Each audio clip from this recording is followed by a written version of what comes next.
Hello students, welcome to our MCQ series. हम second chapter कर रहे थे जिसकी ये सेकंड वीडियो है। तो 13 क्वेश्चन हमने कंप्लीट कर लिए थे। नेक्स्ट हमारा क्वेश्चन है question number 14। Which of the following statement regarding Henry law is not correct.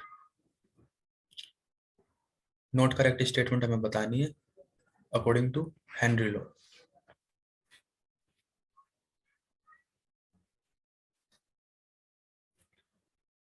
पहला ऑप्शन है different gases have different KH values at same temperature. ये स्टेटमेंट करेक्ट है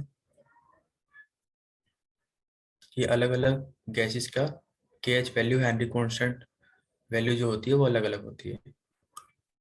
higher the value of KH at a given pressure higher is the solubility of the gas. ये statement incorrect है। ठीक है, तो यही हमारा आंसर हो जाएगा, ऑप्शन बी आंसर हो जाएगा। हमें इनकरेक्ट स्टेटमेंट ही बतानी थी। इनकरेक्ट क्यों है? क्योंकि KH से इनवर्सली प्रोपोर्शनल होती है सोलिबिलिटी। और इसी स्टेटमेंट में कह रहा है कि हायर वैल्यू अगर KH की होगी तो हायर ही सोलिबिलिटी होगी। मतलब कह रहा है कि डायरेक्टली रिलेशनशिप है इनके अंदर, लेकिन इनडायरेक्टली रिलेटिव होते हैं ये एक दूसरे से।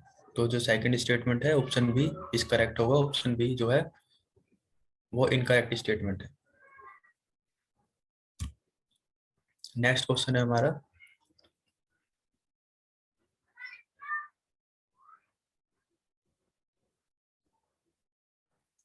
विच of the following statement is not true. Same वही है, नो ट्रू स्टेटमेंट हमें बतानी है। Pressure is higher under water than at surface of the sea. ये स्टेटमेंट करेक्ट है एकदम। अंडर वाटर प्रेशर ज्यादा होता है एज कंपेयर टू सरफेस। ठीक है, सरफेस पे प्रेशर कम होता है। सरफेस पे बस एटमॉस्फेरिक प्रेशर ही लग रहा होता है, लेकिन अंडर वाटर में वाटर का फोर्स भी लग रहा होता है, वाटर का प्रेशर भी लग रहा होता है। तो अंडर वाटर प्रेशर जो है वो ज्यादा होता है as compare to surface pressure. Second statement है low surface pressure is responsible for the formation of band in the body of scuba divers. कह रहे हैं कि स्कूबा डाइवर्स जो होते हैं उनकी बॉडी में बैंड्स बन जाते हैं बॉडी के अंदर, तो वो लो सरफेस प्रेशर की वजह से बनती है। ये स्टेटमेंट इनकरेक्ट है, तो यही हमारा करेक्ट ऑप्शन हो जाएगा। ये इनकरेक्ट क्यों है? क्योंकि वो हाई प्रेशर की वजह से बनते हैं बैंड्स। हाई प्रेशर की वजह से वो बैंड्स बनते हैं बॉडी के अंदर।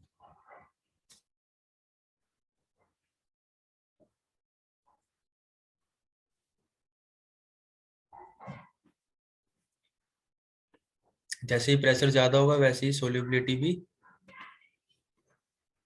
इंक्रीज कर जाएगी और उस वजह से ही बैंड्स बनते हैं स्कूबा डाइवर्स की बॉडी के अंदर।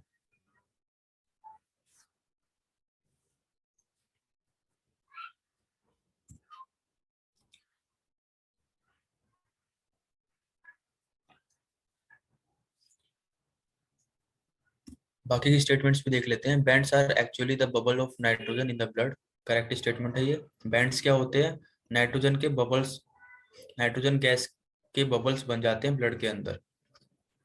क्योंकि जब स्कूबा डाइवर्स अंडर वाटर होते हैं तो हाई प्रेशर की वजह से नाइट्रोजन गैस हमारे ब्लड के अंदर सोल्यूबल होती है, लेकिन जब वो सी से बाहर आते हैं तो प्रेशर डिक्रीज हो जाता है और नाइट्रोजन गैस के बबल्स फॉर्म हो जाते हैं ब्लड के अंदर, उन्हीं को बैंड्स कहते हैं। फोर्थ ऑप्शन है due to high pressure solubility of atmospheric pressure atmospheric gases in the blood decreases. ये स्टेटमेंट भी करेक्ट है।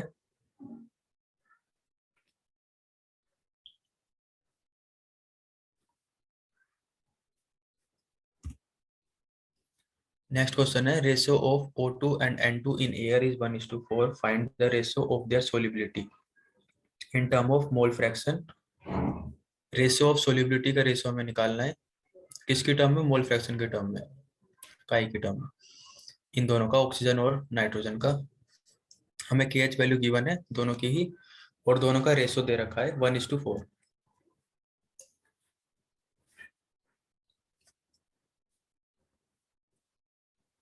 पहले यहाँ से हम प्रेशर निकाल लेंगे। प्रेशर ऑफ ऑक्सीजन क्या होगा, 1:4 रेशो दे रखा है। वह तो ऑक्सीजन का हो जाएगा 1, टोटल अगर हम करेंगे 1 + 4 5, टोटल डिनोमिनेटर में आएगा। न्यूमरेटर में जो ऑक्सीजन का रेशियो वो रहेगा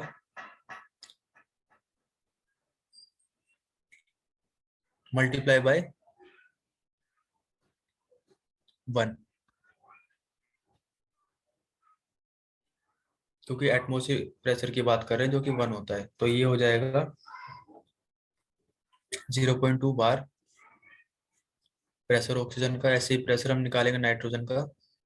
नाइट्रोजन का इस बार 4 है और टोटल 5 मल्टीप्लाई बाय 1, ये हो जाएगा 0.8 बार। तो यहाँ से हमने प्रेशर निकाल लिया। अब एक फॉर्मूला होता है, pressure is equal to Henry constant multiply chi. तो यहाँ से हम काई किसके बराबर हो जाएगा, प्रेशर अपॉन के एच। तो यहाँ से हम काई का रेशियो निकाल लेंगे। तो अगर हम बात करें काई of O2 and N2, O2 काई ऑफ N2, ये हो गया मोल फ्रैक्शन का रेशियोज, यही हमें निकालना था। ये किसके इक्वल हो जाएगा, यहाँ से अगर हम वैल्यू सब्स्टिट्यूट करेंगे इनकी,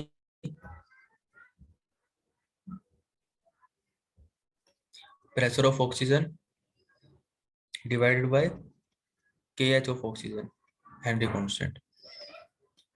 ये हमने ऑक्सीजन का लिखा। अब अगर नाइट्रोजन का लिखेंगे तो pressure of nitrogen divided by Henry constant of nitrogen. इनकी वैल्यूज गिवन है, प्रेशर की हमने वैल्यूज निकाल ली है। तो बस अब वैल्यू सब्स्टिट्यूट करेंगे और रेशो आ जाएगा इन सभी का। 0.2 मल्टीप्लाई 6.6 इंटू 10⁻⁷, 0.8 मल्टीप्लाई 3.3 इंटू 10⁻⁷। इसका रेशो आ जाएगा 1:2। तो ये जो हमें रेशो निकालना था ये क्या हो जाएगा, 1:2। तो option A is correct.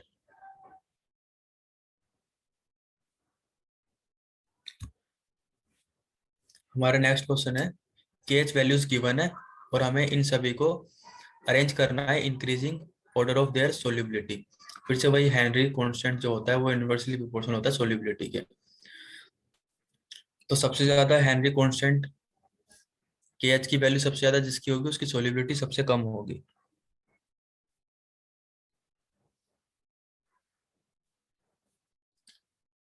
Argon, argon की 40.39 है, सबसे ज्यादा वैल्यू इसी आर्गन की है, तो आर्गन की सोल्युबिलिटी सबसे कम होगी। तो ऑप्शन ए और बी कैंसिल आउट हो गए, इन दोनों में से कोई करेक्ट आंसर है।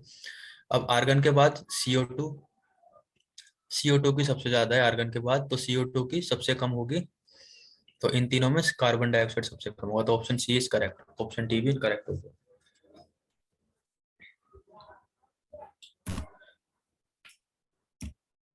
Next question is, low concentration of oxygen in the blood and tissue of people living at high altitude is due to.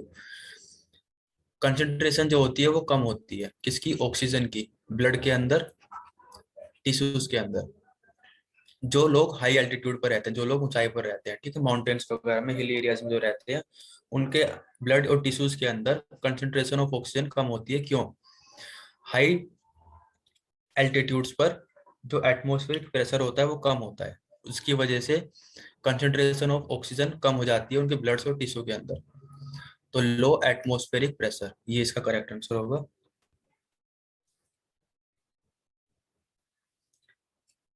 Come atmospheric pressure है जिसकी वजह से कंसंट्रेशन ऑफ ऑक्सीजन कम हो जाती है ब्लड और टिश्यूज के अंदर, जो लोग हाई एल्टीट्यूड पर रहते हैं उनके अंदर। Next question, the value of Henry's constant के एच इज। के एच की, के एच जो हेनरी कांस्टेंट है उसकी वैल्यू इनमें से कौन सी ठीक होगी, कौन सी स्टेटमेंट ठीक होगी। Greater for those with higher solubility, ये गलत स्टेटमेंट हो गई, ठीक है। हायर सोल्युबिलिटी की के एच की वैल्यू कम होगी। Greater for gases with lower solubility, solubility कम होगी तो के एच की वैल्यू ज्यादा होगी, ये ऑप्शन करेक्ट है। कांस्टेंट फॉर ऑल गैसेज, ये भी इनकरेक्ट है। Not related to the solubility, ये भी इनकरेक्ट है, सोल्युबिलिटी से रिलेट करता है, इनवर्सली प्रोपोर्शनल। और सभी गैसेस की के एच की वैल्यू कांस्टेंट नहीं होती। तो करेक्ट ऑप्शन हो गया बी।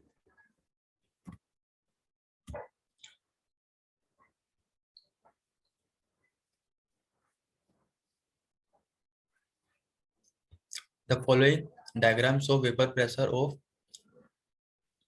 इन सभी कंपाउंड्स के वेपर प्रेशर को ये डायग्राम दिखा रहा है।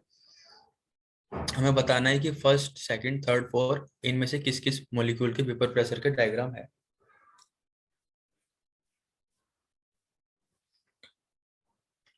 तो वेपर प्रेशर जो है इनवर्सली प्रोपोर्शनल होता है किसके, इंटरमोलिक्यूलर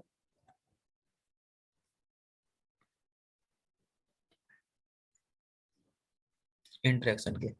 अगर अलग अलग कंपाउंड के बीच की इंटरमोलिकुलर इंटरेक्शन डिक्रीज करेगी तो वेपर प्रेशर इंक्रीज करेगा।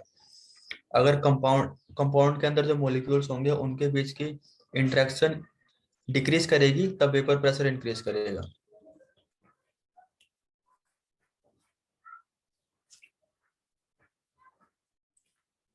और अगर इसके अलावा हम और भी कुछ कहना चाहें तो ये कह सकते हैं कि जैसे जैसे इंटरमोलिकुलर फोर्स कम होते जाते हैं कोई भी लिक्विड ज्यादा वोलेटाइल होता जाता है, और ज्यादा वोलेटाइल होगा तो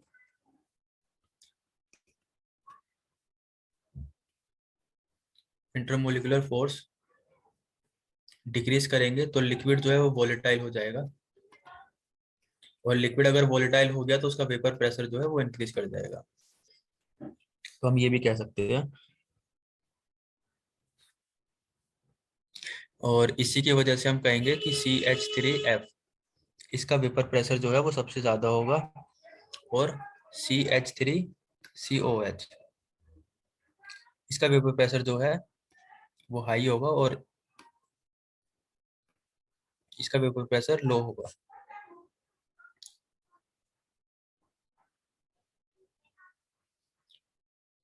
तो फर्स्ट जिसका वेपर प्रेशर सबसे ज्यादा है जो टॉपर है वो CH3F होगा, तो ऑप्शन ए इज करेक्ट। ये तीनों इनकरेक्ट हो जाएंगे। सबसे ज्यादा वेपर प्रेशर इसका होगा, फ्लोराइड मीथेन, और एसिटिक एसिड का सबसे कम वेपर प्रेशर होगा, सबसे नीचे आएगा। क्यों? क्योंकि इसके अंदर इंटरमोलिकुलर फोर्स ज्यादा होते हैं तो ये कम वोलेटाइल होगा, इसका वेपर प्रेशर कम होगा। इसके अंदर इंटरमोलिकुलर फोर्स ज्यादा होते हैं,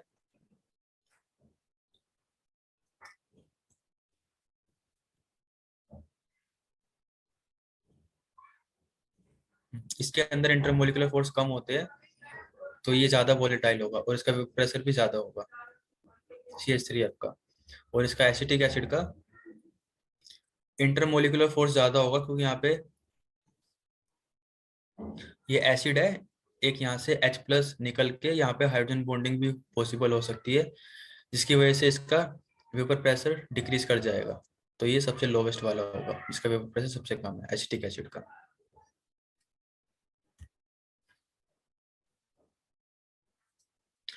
नेक्स्ट क्वेश्चन है the solubility of nitrogen in water इस टेम्परेचर पर, इसकी नाइट्रोजन की सोलिबिलिटी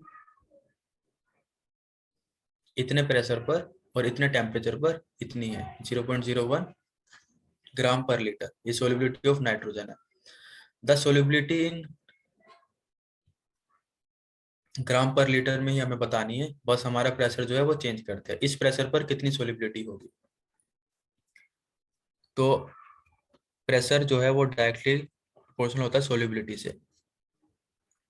तो यहाँ से हम P1/P2 सोलिबिलिटी S1/S2 कर सकते हैं। ये 1 वाली सोलिबिलिटी एट 500 टोर पार्शियल प्रेशर, और ये P2 वाली 2 वाली जो मैं बात कर रहा हूँ वो जो हमने प्रेशर इंक्रीज किया है 750 टोर, उस टाइम सोलिबिलिटी कितनी होगी। तो यहाँ पे मैं अगर इन सभी की वैल्यू सब्स्टिट्यूट करूँ 500 टोर प्रेशर इंक्रीज करके कितना होगा 750 टोर, इनिशियली सोलिबिलिटी 0.01 ग्राम पर लीटर, और फाइनली कितनी है वो हमसे पूछी हुई है S2। तो यहाँ से मैं S2 कैलकुलेट कर सकता हूँ जो कि आ जाएगा 0.015 ग्राम पर litre. 0.015 option B is correct. Raoult's law become a special case of Henry law. Raoult law जो है वो हेनरी लॉ का एक स्पेशल केस बन जाता है, कब बनता है। तो पहले हम देख लेते हैं रोल्स लॉ क्या होता है। रोल्स लॉ होता है कि जो वेपर प्रेशर है वो किसके इक्वल होगा, vapour pressure of pure form multiply by mole fraction. ये होता है रोल्स लॉ। हेनरी लो क्या कहता है?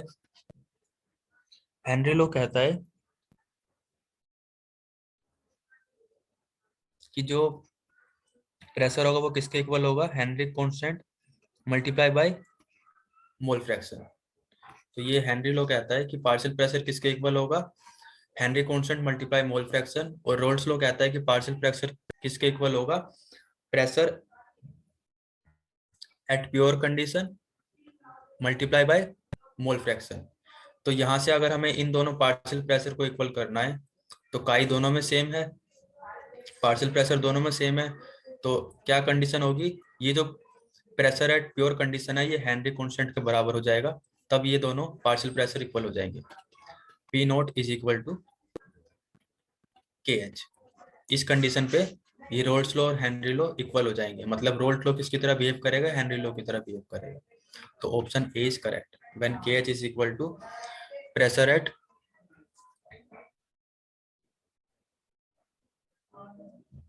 Standard condition.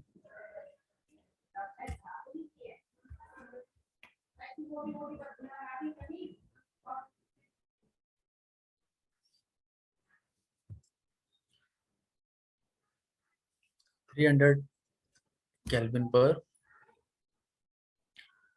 दो प्योर लिक्विड है ए और बी, जिनका प्रेशर दे रखा है 150 mmHg 100 mmHg वेपर प्रेशर है ये। Pressure of B.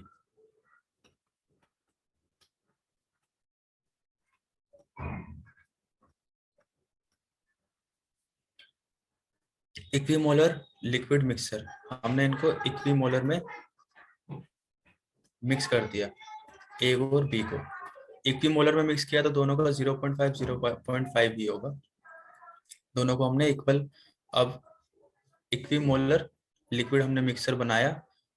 Mole fraction की हम बात करें, मोल फ्रैक्शन का टोटल 1 होता है, ठीक है? तो 1 को अगर हम इक्वली डिवाइड करेंगे तो 0.5 आएगा, तो इसलिए हमने 0.5 लिखा है। मोल फ्रैक्शन को अगर हम टोटल करते हैं तो 1 आता है।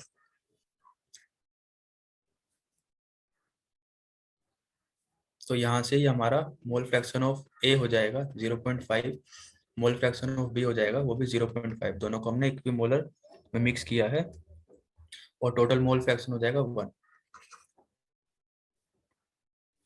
हमें पार्शियल प्रेशर दे रखा है, वेपर प्रेशर दिया हुआ है हमें, तो यहाँ से हम पार्शियल प्रेशर निकाल सकते हैं। क्या फॉर्मूला होता है? Partial pressure is equal to vapour pressure multiply mole fraction multiply by chi. तो यहाँ से हम प्रेशर निकालेंगे,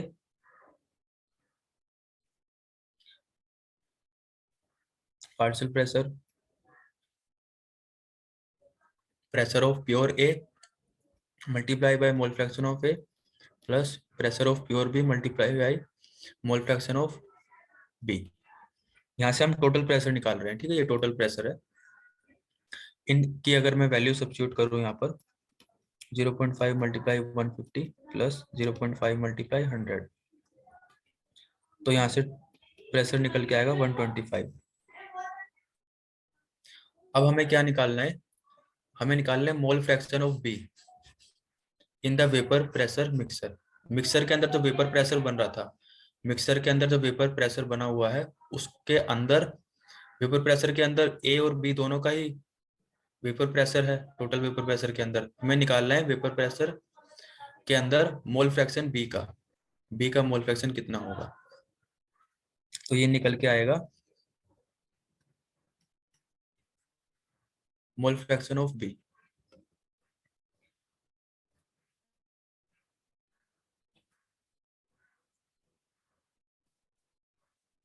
मोल fraction of B multiply by total pressure when B is present in pure form P not B divided by total pressure of vapor pressure। Total vapour pressure से अगर मैं divide करूंगा किसको? मोल फ्रैक्शन ऑफ बी को और vapour pressure of B in pure form इसको, तो मेरा निकल के आ जाएगा mole fraction of B vapour mixture के अंदर। ये वेपर मिक्सर के अंदर है, in vapour mixture. Mole fraction of B ये 0.5 दिया हुआ है, इक्विमोलर में मिक्स कर रखा है दोनों को, और पी नोट भी 100 दिया हुआ है, पी टोटल हमने निकाल लिया 125। तो यहाँ से आ जाएगा 0.5 मोल fraction of B in vapour pressure के मिक्सर के अंदर 0.4। तो ऑप्शन डी करेक्ट हो जाएगा। नेक्स्ट क्वेश्चन है आइडियल सॉल्यूशन के अंदर हमें बतानी है correct statement. For ideal solution the correct option is. तो आइडियल सॉल्यूशन जो होते हैं वो रोल्स लॉ को फॉलो करते हैं, और रोल्स लॉ को फॉलो करते हैं तो रोल्स लॉ के अंदर क्या होता है कि delta we mixing is zero. मतलब जब हम दो गैस को मिक्स करेंगे तो फाइनल वॉल्यूम और इनिशियल वॉल्यूम दोनों बराबर ही होता है, दोनों को हम माइनस करेंगे तो जीरो आ जाएगा। डेल्टा वी मिक्सिंग जीरो होता है रोल्ट लॉ के अंदर। रोल्ट लॉ के अंदर हम गैसेस को मिक्स करते हैं, सोल्यूट और सोलवेंट, दो गैसेस को मिक्स करेंगे। और एंथैल्पी ऑफ मिक्सिंग वो भी क्या होता है, जीरो होता है, एंथैल्पी में भी कोई चेंज नहीं आता। अगर हम बात करें गिब्स फ्री एनर्जी की, डेल्टा जी मिक्सिंग, तो वो क्या करेगा, वो डिक्रीज कर जाता है, लेस देन जीरो हो जाता है, मतलब नेगेटिव आता है। Enthalpy of mixing, Gibbs free energy of mixing क्या होता है, लेस देन जीरो, नेगेटिव आता है। और अगर हम बात करें एंट्रोपी ऑफ मिक्सिंग, तो एंट्रोपी भी इंक्रीज कर जाती है। पहले एक बीकर के अंदर एक ही गैस थी तो एंट्रोपी कम थी, अब बीकर के अंदर दो अलग अलग गैस आ गई है तो उसकी एंट्रोपी इंक्रीज करेगी, तो वो पॉजिटिव चली जाती है, ग्रेटर देन जीरो। तो आइडियल सॉल्यूशन के बारे में पूछा है जो रोल्ट लॉ को फॉलो करता है, और वहां पर ये कंडीशन होती है। तो ऑप्शन कौन सा करेक्ट होगा, delta H mixing at constant temperature and pressure is equal to zero. तो ये ऑप्शन करेक्ट होगा, ये इनकरेक्ट होगा, delta G negative, delta S positive, और डेल्टा वी भी जीरो होता है, यहाँ पे नॉट इक्वल टू जीरो दे रखा है। तो option B is correct.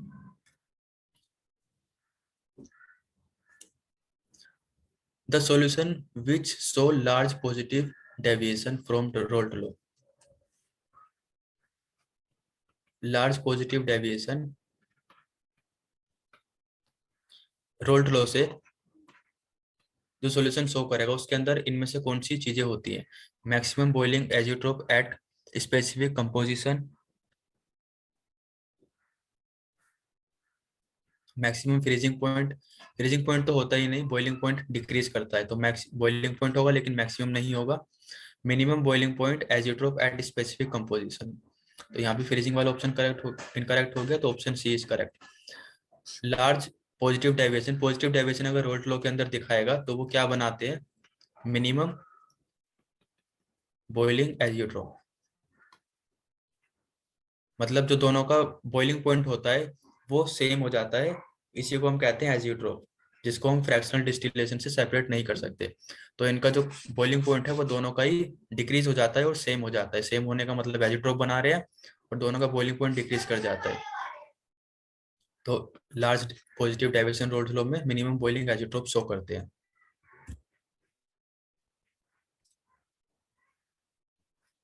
Given information के बेस में बताना है, on adding acetone to methanol, acetone के अंदर हमें मिथेनॉल को ऐड किया है, A for acetone, M for methanol, इन दोनों को हमने ऐड किया है।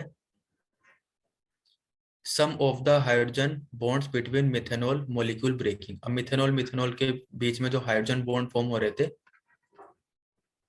वो ब्रेक कर रहे हैं, क्योंकि अब मिथेनॉल के बीच में ये एसीटोन भी आ जाएगा, तो जो मिथेनॉल मिथेनॉल के बीच में हाइड्रोजन बॉन्डिंग हो रही थी वो डिक्रीज कर जाएगी, कुछ बॉन्ड्स ब्रेक कर जाएंगे। तो इनमें से कौन सी स्टेटमेंट ठीक होगी, तो यहाँ पे अगर हम बात करें ए और ए के बीच में इंटरेक्शन बनने वाली, एसीटोन और एसीटोन के बीच में, मिथेनॉल और मिथेनॉल के बीच में, और यहाँ पे जब हमने मिक्स कर दिया तो क्या बनेगा, एसीटोन और मिथेनॉल के बीच में इंटरेक्शन होगी।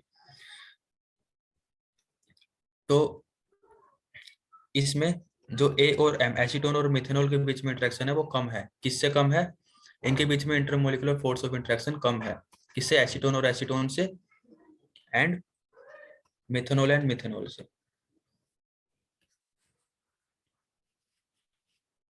मतलब सोल्यूट और सोलवेंट के बीच के जो इंटरमोलिकुलर फोर्स है वो कम है, लेस स्ट्रॉन्ग है, as compare to solute solute and solvent solvent.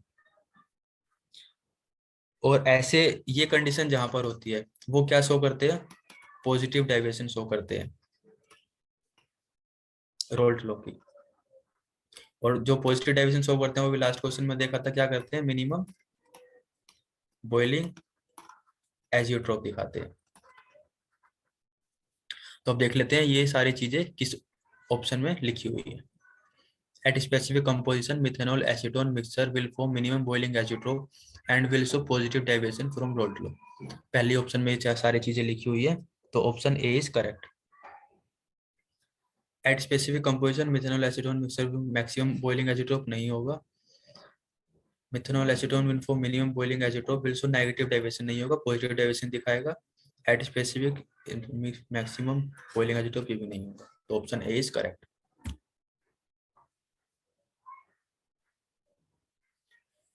If total vapor pressure formed by mixing इतना ग्राम ऑफ CHCl3, इसका हमें वेट दे रखा है 25.5 ग्राम। इसका मोलिकुलर वेट हम निकाल लेंगे क्योंकि यहाँ पे हमें मोल्स निकालने होंगे। ऐसे ही CH2Cl2 का हमें वेट दिया हुआ है 40 ग्राम और मोलिकुलर वेट हम निकाल लेंगे यहाँ से। उसके बाद हम यहाँ पे मोल्स निकालेंगे CHCl3 के, ऐसे ही मोल्स निकालेंगे CH2Cl2। क्वेश्चन पढ़ लेते हैं एक बार। इतना गिवन वेट CHCl3 का, इतना गिवन वेट CH2Cl2 का, ये टेम्परेचर है, ये mmHg प्रेशर है। कौन सा प्रेशर है, total vapour pressure. Total vapour pressure दे रखा है हमें 347.9 mmHg। Then the mole fraction of each component in vapour phase. हमें क्या निकालना है, मोल फ्रैक्शन निकालना है दोनों का ही। Mole fraction of A, mole fraction of B, किसके अंदर, वेपर फेज के अंदर। वेपर फेज के अंदर दोनों का मोल फ्रैक्शन क्या होगा। हमें प्योर वेपर प्रेशर दे रखा है, तो कैलकुलेट करते हैं। पहले इसका मोलिकुलर वेट अगर हम निकालेंगे तो कार्बन का 12, एक ही कार्बन है। उसके बाद हाइड्रोजन का हम ऐड कर देंगे +1। क्लोरीन यहाँ पे 3 है और एक क्लोरीन का 35.5 होता है। तो ये जब हम कैलकुलेट करेंगे तो क्या आएगा, गिवन वेट 25.5, मोलिकुलर वेट अगर हम इसको सोल्व करेंगे तो आएगा 85 ग्राम पर मोल। तो यहाँ से जब हम मोल्स निकालेंगे तो मोल्स हमारे निकल के आएंगे 119.5 ग्राम पर।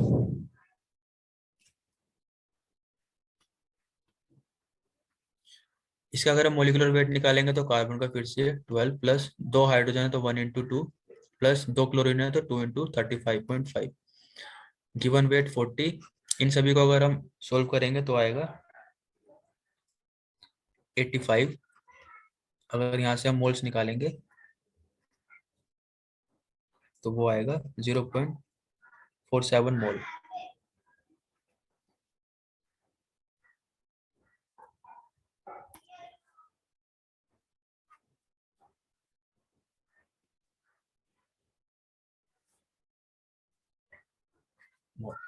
ये हमने दोनों के मोल्स निकाल लिए हैं।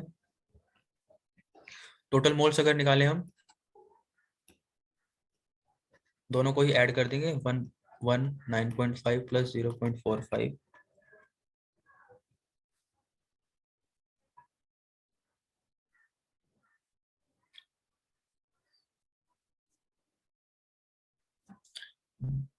थोड़ी सी यहाँ पे कैलकुलेशन मिस्टेक हो गई है, इसको दोबारा मैं लिख देता हूँ।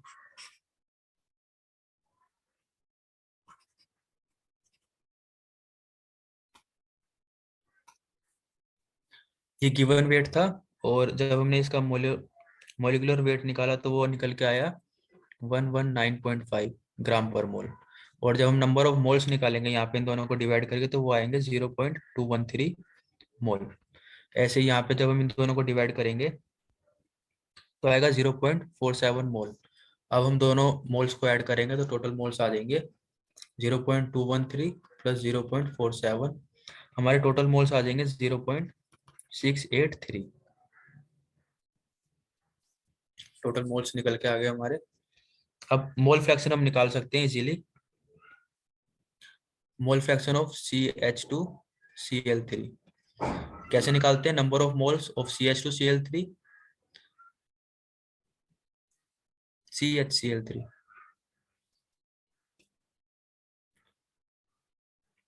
कितने हैं? 0.213 और टोटल मोल्स हैं 0.683। इसको सोल्व करेंगे तो यहाँ से मोल फ्रैक्शन आ जाएगा इसका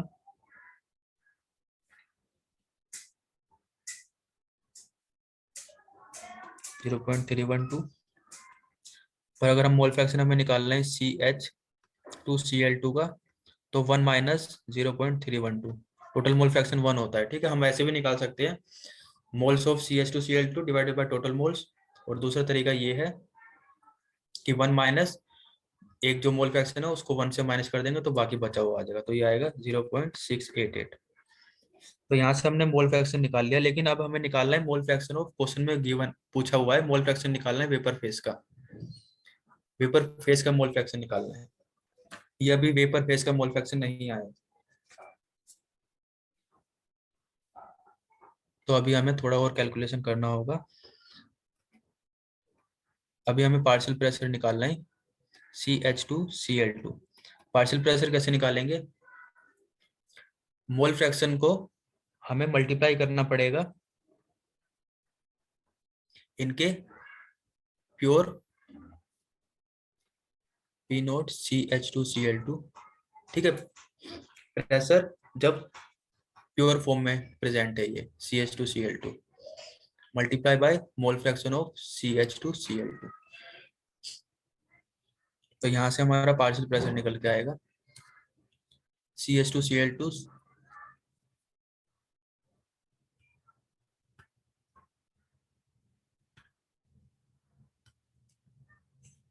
415 मल्टीप्लाई 0.688,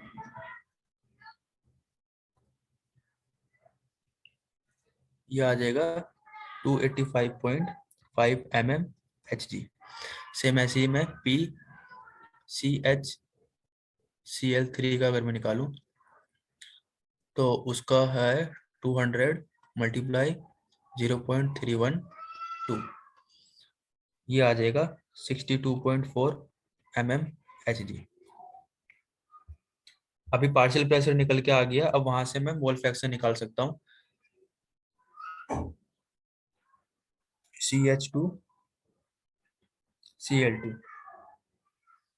285.5 डिवाइड बाय 347.9 0.82। सेम ऐसे अगर मैं निकालूंगा mole fraction in vapour phase CHCl3 का, तो 62.4 डिवाइडेड बाय 347.9, ये आ जाएगा 0.18। तो हमारे आंसर्स ये हैं। जब हम पार्शियल प्रेशर को डिवाइड करेंगे टोटल प्रेशर से तो हमारा मोल फ्रैक्शन आ जाएगा वेपर फेज के अंदर, तो 0.82 and 0.18, 0.82 and 0.18, option C is correct.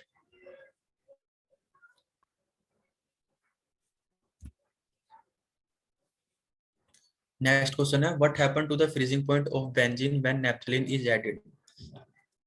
Benzene के अंदर जब हम सोलवेंट के अंदर सोल्यूट को ऐड करेंगे तो उसका फ्रीजिंग पॉइंट के अंदर क्या चेंज आएगा? तो ये जो सोलवेंट है हमारा और ये सोल्यूट है, सोलवेंट प्योर सोलवेंट का जो है फ्रीजिंग पॉइंट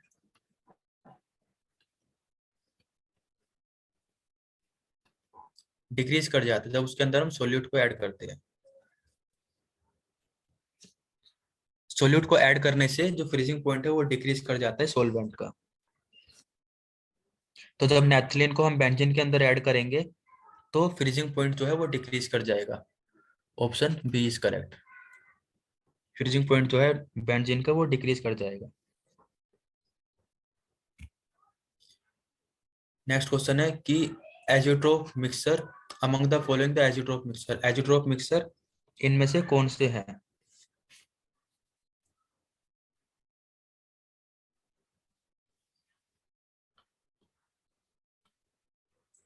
तो azeotrope mixtures non ideal solution ही शो करते हैं। इनमें से नॉन आइडियल सॉल्यूशन है CCl4 एंड CHCl3। जब हम इन दोनों को मिक्स करेंगे तभी हमारा नॉन आइडियल सॉल्यूशन बनेगा और वही एजियोट्रोप मिक्सर शो करेंगे। तो option A is correct.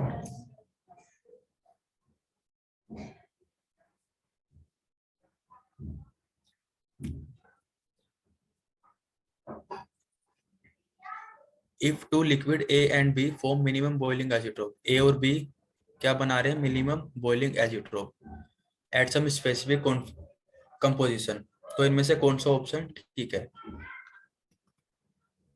Minimum boiling azeotrope.